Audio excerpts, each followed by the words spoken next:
Bienvenue à toutes et tous. Nous avons la certitude qu'une équipe africaine est déjà éliminée de ce mondial. Les précisions dans quelques secondes et nous irons au Cap-Vert pour parler des requins bleus. Mais après ça.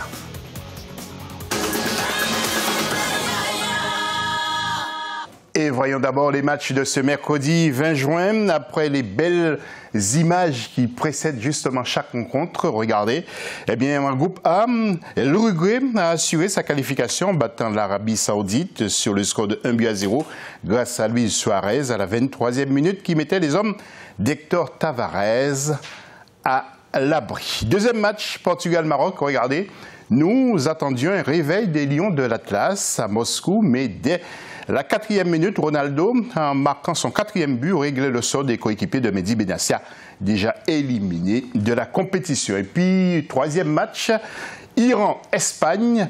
Pas de chance pour les Iraniens qui concèdent donc un but gag. Le ballon a heurté le pied de Diego Costa qui a pris la direction des buts du très bon gardien iranien Beravan. Un but égalisateur non validé. Eh bien pour l'Iran, les Espagnols pouvaient empocher les 3 points de la qualification. Mais quel suspense! Voyons les tableaux maintenant. Tout d'abord pour le groupe A, je vous rappelle bien que l'Égypte avait perdu devant la Russie 3-1 et l'Uruguay, l'Arabie Saoudite 1-0.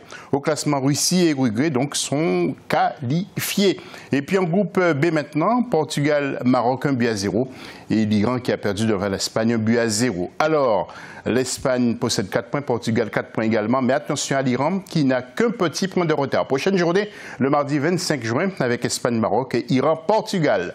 L'homme du jour maintenant, eh bien c'est le Nigérien Victor Moses, latéral droit et milieu offensif nigérian, 27 ans, né à Kaduna, c'est un vrai nomade. Il a joué à Crystal Palace, Wigan, Chelsea, Liverpool, Stoke City et West Ham. Moses s'est bien battu lors du match Croatie-Nigeria, mais seul contre tous, il était très surveillé.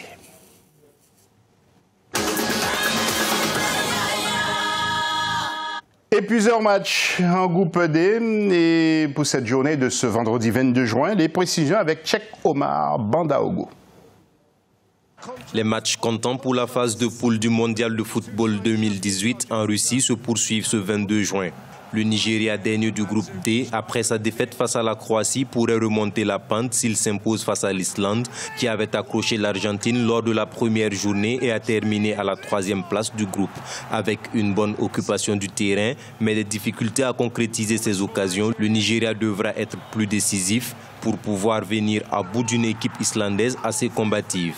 Dans le groupe E, la Serbie jouera sa place de leader face à une équipe suisse qui a pu tenir en échec le Brésil lors de la première journée. Une occasion pour le Brésil, 2e de la poule, de remonter à la première place avec comme adversaire le Costa Rica, largement dominé par la Serbie lors de sa première sortie. Et voyons maintenant ces fameux duels en groupe D et E. D'abord Nigeria-Islande. Nigeria, et pour le Nigeria, il y a une obligation de victoire, 47e au classement FIFA. Et puis l'Islande, équipe qui pose beaucoup de difficultés, pressing constant, l'Islande surprend à chaque compétition.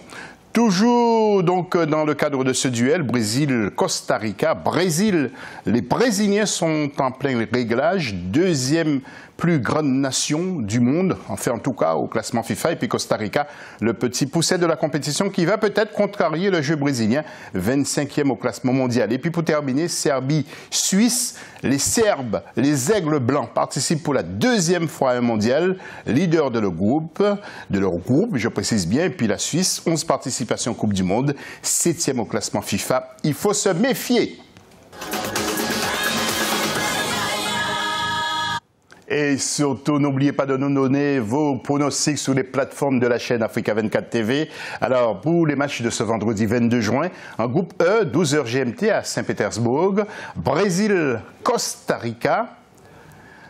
En groupe D, à 15h GMT à Volgograd, Nigeria contre l'Islande. Et puis en groupe E, 18h GMT, à Kaliningrad, Serbie, Suisse. Vos réactions sont attendues massivement sur nos plateformes Facebook et Twitter, Africa 24 TV. Et direction le Cap-Vert maintenant, le pays des requins bleus, avec l'histoire de ce pays justement avec la Coupe du Monde. C'est signé Cheikh Omar Bandaogo. Après avoir perdu le tout premier match de son histoire contre l'Angola en 1978, l'équipe nationale de football du Cap-Vert s'engage pour la première fois dans les éliminatoires d'une CAN en 1992. Mais elle ne participera à une phase finale de Coupe d'Afrique des Nations qu'en 2013.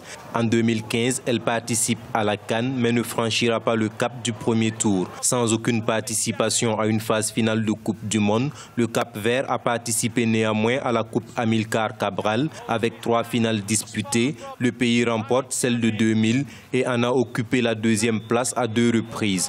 Autre nation sans véritable palmarès, les Comores avec une équipe de football créée en 1979. En 2010, elle participe pour la première fois de son histoire aux éliminatoires de la Coupe d'Afrique des Nations sans atteindre la phase finale. L'essentiel de son palmarès se résume à la 3e place obtenue en 1979 et 1985 aux Jeux des îles de l'océan Indien.